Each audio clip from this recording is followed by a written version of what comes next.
पापी जीवों के स्थावर आदि योनियों में जन्म लेने और दुख भोगने की अवस्था का वर्णन। श्री सनक जी कहते हैं, इस प्रकार कर्म पास में बंधे हुए जीव स्वर्ग आदि पुण्य स्थानों में पुण्य कर्मों का फल भोग कर तथा नरक यातनाओं में पापों का अत्यंत दुखमय फल भोग कर क्षीण हुए कर्मों के अवशेष भाग से इस लोक में आकर स्थावर आदि योनियों में जन्म लेते हैं। वृक्ष, गुल्म, लता, वल्ली और पर्वत तथा तृण ये स्थावर के नाम से विख्यात है।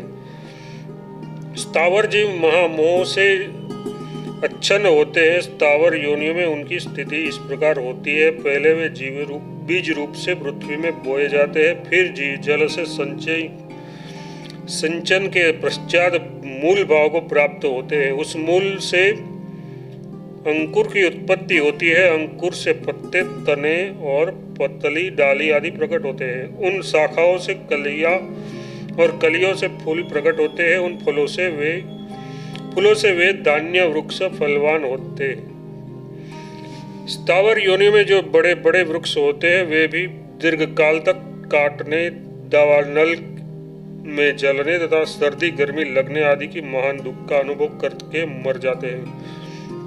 तदनंतर वे जीव कीट आदि योनियों में उत्पन्न होकर सदा अतिशय दुख उठाते रहते हैं। अपने से बलवान प्राणियों द्वारा पीड़ा प्राप्त होने पर वे उनका निवारण करने में असमर्थ होते हैं। शीत और वायु आदि के भारी कलेश भोगते हैं और नित्य भूख से पीड़ित हो मलमूत्र आदि में विचरते हुए दुख पर दुख उठाते रहते हैं।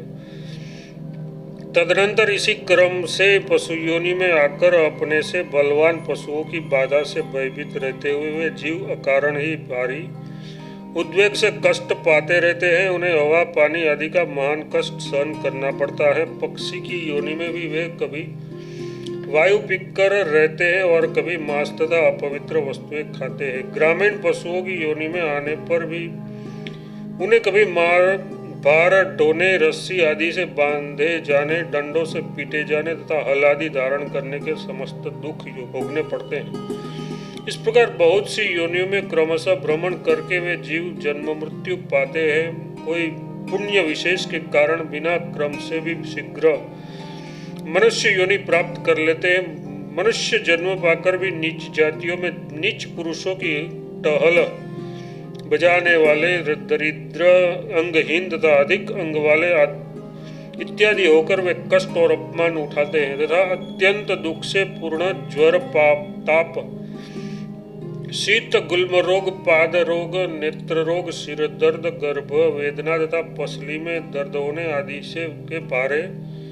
आदि के भारी कष्ट भोगते हैं। मनुष्य जन्म में भी जब स्त्री और पुरुष मैथुन करते हैं उस समय वीर्य निकलकर जब जरायु मतलब गर्भाशय में प्रवेश करता है, उसी समय जीव अपने कर्मों के वशीभूत हो उस वीर्य के साथ गर्भाशय में प्रविष्ट हो रज वीर्य के कलल में स्थित होता है। वह वीर्य जीव के प्रवेश करने के 5 दिन बाद कलल रूप में परिणित होता है। फिर 15 दिन के बाद वह पलल मतलब मांस पिंड की सी स्थिति भाग को प्राप्त हो 1 महीने में प्रादेश मात्र बड़ा हो जाता है।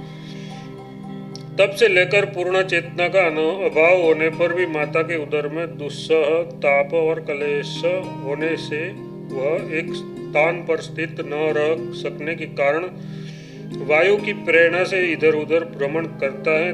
फिर दूसरा महीना पूर्ण होने पर वह मनुष्य के से आकार को पाता है। तीसरे महीने की पूर्णता होने पर उसके हाथ पैर आदि अवयव प्रकट होते हैं और 4 महीने के बीत जाने पर उसके सब अवयवों की संधि का भेद ज्ञात होने लगता है।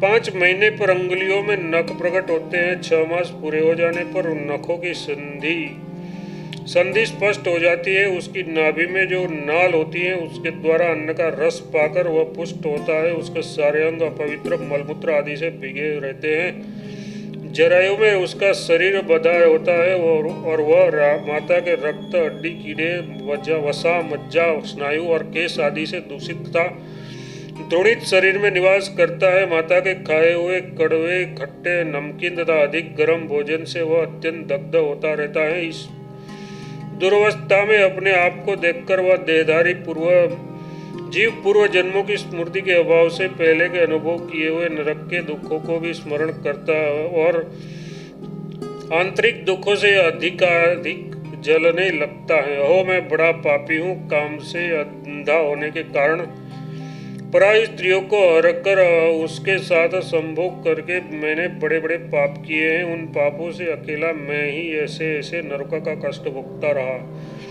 फिर स्थावर आदि योनियों में महान दुख भोगकर अब मानव योनि में आया हूँ। आंतरिक दुख तथा बाह्य संताप से दग्ध हो रहा हूँ। अहो, देहधारियों को कितना दुख उठाना पड़ता है। शरीर पाप से ही उत्पन्न होता है, इसलिए पाप नहीं करना चाहिए। मैंने कुटुंब, मित्र और स्त्री के लिए दूसरों का धन चुराया है। उसी पाप से आज गर्भ की झिल्ली में बंधा हुआ जल रहा हूँ।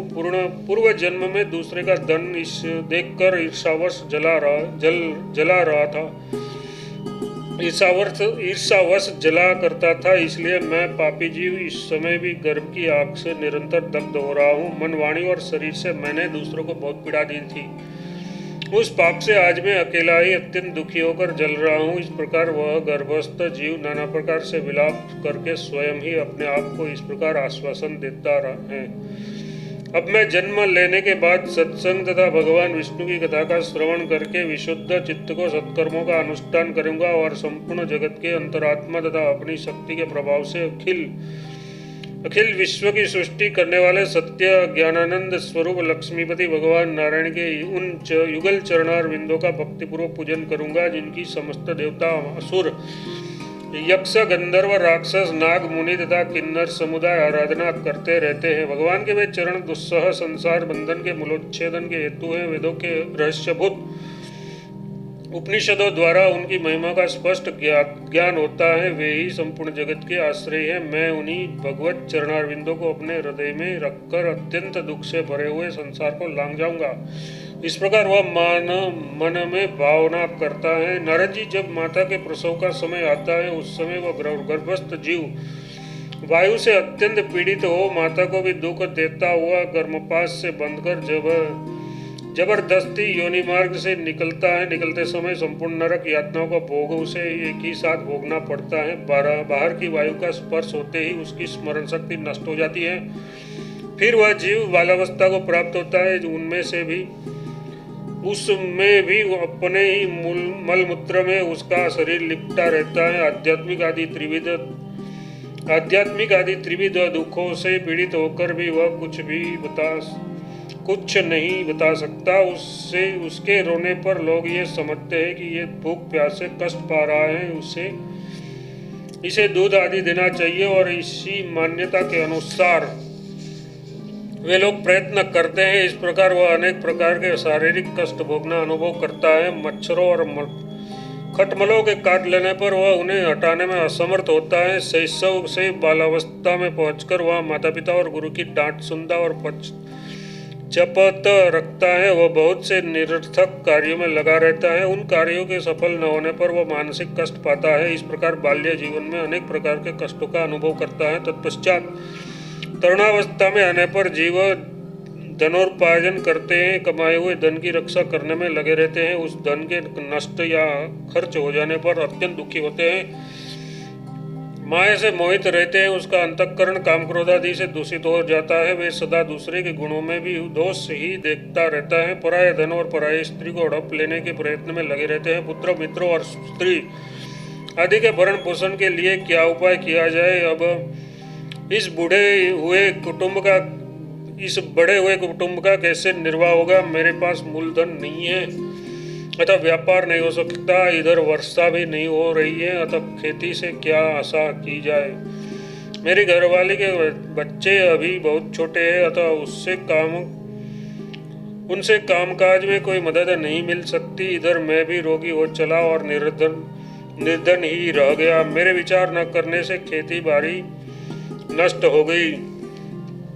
बच्चे रोज रोया करते हैं। मेरा घर टूट फूट गया, कोई जीविका भी नहीं मिलती। राजा की ओर से भी अत्यंत दुख प्राप्त हो रहा है। शत्रु रोज ऐसा पीछा करते हैं, मैं इन्हें कैसे जीतूंगा। इस प्रकार चिंता से व्याकुल तथा अपने दुख को दूर करने में असमर्थ हुए कहते हैं, विधाता को धिक्कार है, उसने मुझ भाग्यहीन को पैदा ही क्यों किया। इस तरह जीव जब वृद्धावस्था को प्राप्त होता है तो उसका बल घटने लगता है, बाल सफेद हो जाते हैं और जरावस्था के कारण सारे शरीर में झुर्रियाँ पड़ जाती हैं। अनेक प्रकार के रोग उसे पीड़ा देने लगते हैं। उसका एक एक अंग कांपता रहता है।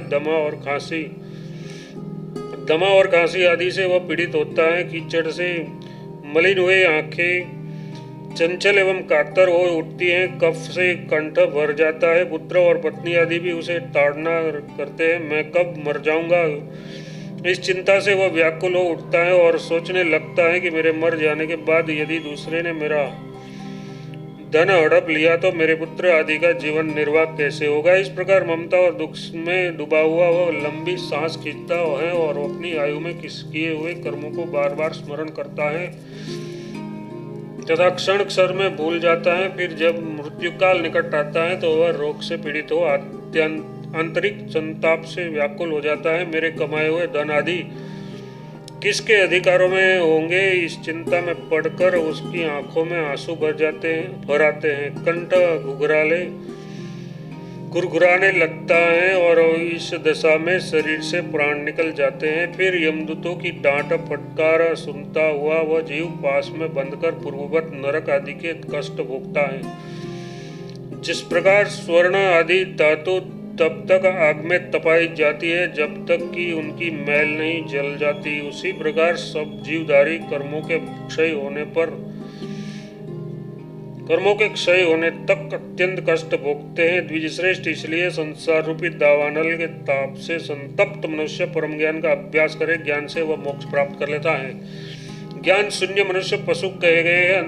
अतः संसार बंधन से मुक्त होने के लिए परम ज्ञान का अभ्यास करे। सब कर्मों को सिद्ध करने वाले मानव जन्म को पाकर भी जो मनुष्य जो भगवान विष्णु की सेवा नहीं करता उससे बढ़कर मूर्ख कौन हो सकता है। मुनिश्रेष्ठ, संपूर्ण मनोवांछित फलों के दाता जगदीश्वर भगवान विष्णु के रहते हुए भी मनुष्य ज्ञान रहित होकर नरकों में पकाए जाते हैं। यह कितने आश्चर्य की बात है।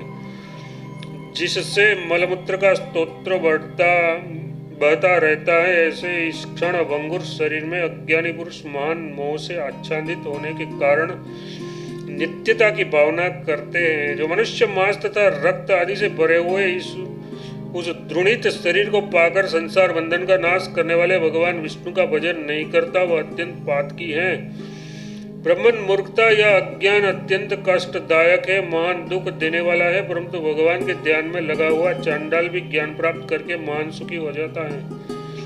मनुष्य का जन्म दुर्लभ है, देवता भी उसके लिए प्रार्थना करते हैं, अतः उसे पाकर विद्वान पुरुष परलोक सुधारने का यत्न करे। जो आध्यात्म ज्ञान से संपन्न तथा भगवान की आराधना में तत्पर रहने वाले हैं, वे पुनरावृत्ति रहित परम धाम को पा लेते हैं, जिससे ये संपूर्ण विश्व उत्पन्न हुआ है, जिससे चेतना पाता है और जिनमें ही उसका लय होता है, वे भगवान विष्णु ही संसार बंधन से छुड़ाने वाले हैं। जो अनंत परमेश्वर निर्गुण होते हुए भी सगुण से प्रतीत होते हैं, उन देवेश्वर श्री हरि की पूजा अर्चना करके मनुष्य संसार बंधन से मुक्त हो जाता है।